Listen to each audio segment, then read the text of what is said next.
Bismillahirrahmanirrahim. Assalamualaikum warahmatullahi wabarakatuh. Bismillah, alhamdulillah, wassalatu wassalamu ala rasulillah wa ala alihi wa sahbihi wa mawala. La hawla wa la quwata illa billahil aliyil azim. Amma ba'du. Yang kami hormati Bapak Dr. Andes Haji Syaifuddin Magister Pendidikan selaku dosen Psikologi Belajar PAI Universitas Islam Negeri Sunan Ampel Surabaya. Dan pemirsa sekalian yang dirahmati Allah Subhanahu wa taala. Pada hari ini saya akan mencoba untuk lebih lanjut mendalami kajian praktis dalam salah satu poin di makalah saya, yakni wujud hakikat dan sifat kejiwaan manusia yang terdiri dari kognisi, emosi, dan konasi. Saya dalam hal ini didampingi oleh seorang narasumber ahli, yakni salah satu guru di SMAN 1 Cerme yang bernama Bapak Indra Laksana, Magister Pendidikan. Dalam hal ini akan memberi arahannya dan memberi sebuah gambaran tentang studi lapangan dalam hal materi-materi yang akan kita bahas lebih lanjut ke depan. Nah, Pak Indra, baik-baik saja Pak Indra? Alhamdulillah, sekarang baik-baik. Alhamdulillah. Lanjut, langsung saja biar tidak memakan waktu yang terlalu banyak. Saya akan menanyakan beberapa hal kepada beliau. Yang pertama yakni di SMAN 1 Cerme ini Pak, bagaimana sih wujud implementasi sifat hakikat kejiwaan manusia ini dalam proses pembelajaran pada siswa di sekolah ini? Mohon penjelasannya. Oke. Baik, terkait dengan yang pertanyaan dari Mas, saya panggilnya enaknya gimana ini? Mas Iqbal aja ya, Mas Iqbal. Biasanya namanya bukan Mas Iqbal ini. Ya, terkait dengan pertanyaan dari Mas Iqbal tadi untuk hakikat kejiwaan di SMA Negeri 1 Cerme. Jadi untuk hakikatnya itu saya lihat di beberapa konsep. Jadi dari beberapa konsep dan juga secara nyatanya yang ada di SMA ini, yang pertama adalah bagaimana cara mereka itu bereksistensi. Nah, cara mereka bereksistensi, karena eksistensi ini nggak bisa terpupuk dan banyak siswa itu tidak memiliki eksistensi yang tinggi. Kadang ada yang rendah, ada yang sedang kayak gitu. Nah, dari sini yang paling banyak yang saya lihat eksistensi mereka itu pada saat, karena ini kan sekolahan bukan sekolah yang Islam ya, ini sekolahan umum. Nah, contohnya di implementasinya adalah pada saat ketika mereka kelas 3. Pada saat mereka kelas 3, bagaimana cara mereka itu bisa mengenali kemampuan mereka, bagaimana cara mereka itu bisa menggali bakat dan minat mereka, sehingga ketika pendaftaran, kalau sekarang kan sudah bulan 1 berarti sudah mau pendaftaran untuk ke perguruan tinggi.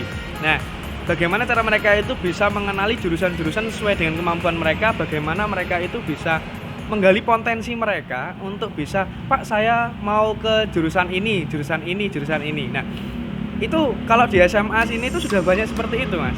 Jadi sudah banyak yang yang memiliki eksistensi yang tinggi, tapi kita tidak menutup kemungkinan bahwa eksistensi yang rendah juga ada. Nah, dari situ kita bantu, karena saya kan guru BK. Nah, anak-anak yang memiliki eksistensi yang rendah, yang masih belum tahu kemampuan mereka, masih belum tahu minat mereka, kita bantu. Artinya kita cari, oh ternyata kalian itu sukanya apa. Kemudian kita berikan informasi bidang apa di 5 tahun ke depan itu yang tidak akan mati. Artinya kayak bidang kesehatan dan teknologi itu kan nggak akan mati, malah itu nanti akan berkembang lebih banyak lagi. Nah, contohnya seperti itu eksistensi. Nah, contohnya lagi kalau dari sekarang ini kan tahun ajaran baru ini, kalau nggak salah ini ajaran baru ini sudah 100% untuk masuk. Nah, PTN untuk masuk. Nah, kalau yang sebelum-sebelumnya itu kan masih daring. Nah, salah satu contoh dari kejiwaan tadi itu adalah program yang biasanya sekolah itu sudah ada semuanya, adalah program 5S. Salam, satu, senyum juga. Nah, dari situ intinya gini, kalau daring itu yang namanya santun, yang namanya salam, kemudian kalau salam ada pasti ada yang assalamualaikum dan lain sebagainya untuk pengawalan pembelajaran. Tapi untuk yang santunnya ini yang masih belum terlihat. Nah, kalau sudah pembelajaran seperti ini, mungkin dari pertama pas waktu PTM 100% masih belum terpupuk kayak seperti menuntun sepeda motor dari pintu gerbang ke belakang. Nah, tapi untuk yang beberapa waktu kali ini kayaknya sudah, alhamdulillah sudah semua banyak yang ke arah santunnya itu. Nah, kayak ada guru duduk, kemudian mereka itu kalau istilah Jawa itu nunduk gitu loh Mas. Nah, apa itu istilah Jawa saya nggak tahu, cuma gerakannya nunduk itu kan sudah santunnya sudah ada. Kemudian kalau secara ini ya, secara implementasi kalau kelihatan. Tapi santunnya lagi, ini kan ada banyak siswa itu yang kayak ke perguruan tinggi itu konsultasi, tapi tidak melalui ketemu. Ada yang melalui WA kayak gitu atau telepon. Nah, santunnya mereka adalah yang pertama mengucapkan salam, kemudian memperkenalkan diri. Mereka tahu waktu, itu yang paling penting. Kadangkala waktu itu kan kita kan juga ada waktunya keluarga tuh. Nah, ada yang kalau sekarang anak-anak itu santunnya itu Bapak ada waktu enggak, saya mau konsultasi. Nah, itu di jam-jam kadang jam 4 sore. Kalau kayak gitu kan masih bisa untuk dibalas gitu.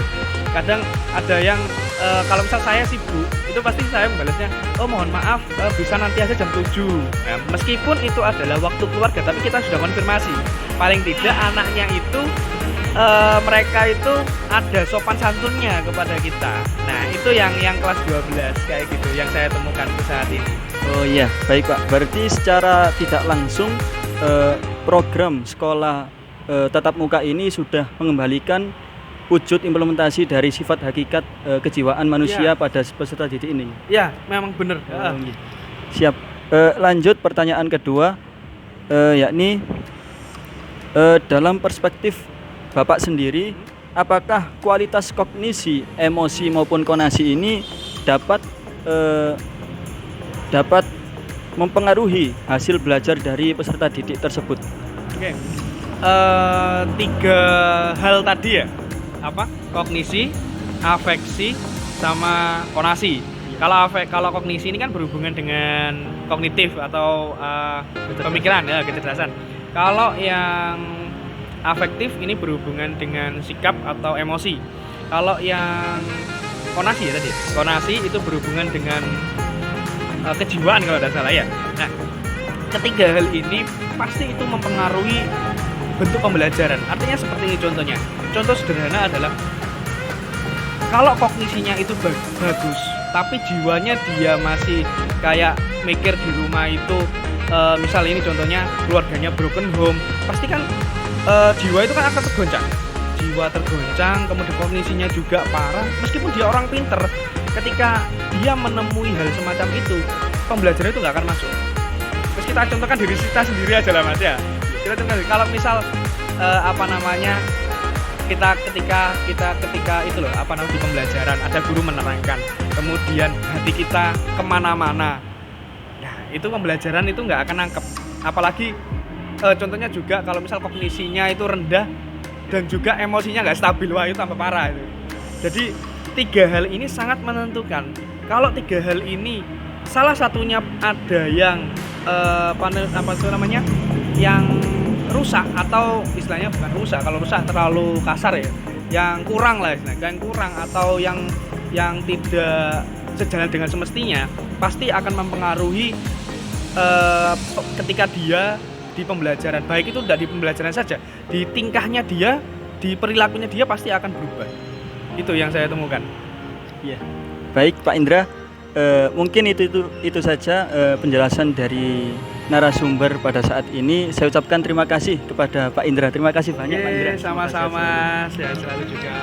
Untuk pemirsa sekalian, dari paparan narasumber yang tadi dapat disimpulkan bahwasanya yang pertama, memang wujud hakikat atau implementasi dari sifat hakikat kejiwaan pada peserta didik ini memang sudah ada sejak dulu. Namun ketika PTM ini mulai pembelajaran tatap muka ini lebih digencarkan lagi, dalam arti wujud ini lebih terlihat atau lebih eksis begitu.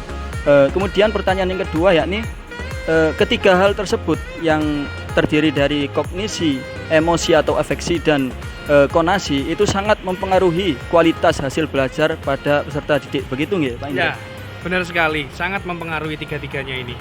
Ya, baik. Terima kasih telah meluangkan waktu untuk melihat dan menonton video pada hari ini. Semoga bisa bermanfaat.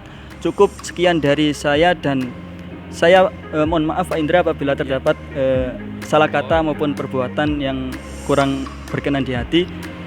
Kemudian saya ucapkan terima kasih juga kepada para pemirsa di manapun Anda berada. Kemudian terima kasih juga kepada dosen saya Dr. Andes Haji Saifuddin, Magister Pendidikan Islam yang telah membimbing selama ini. Dan cukup sekian, wassalamualaikum warahmatullahi wabarakatuh.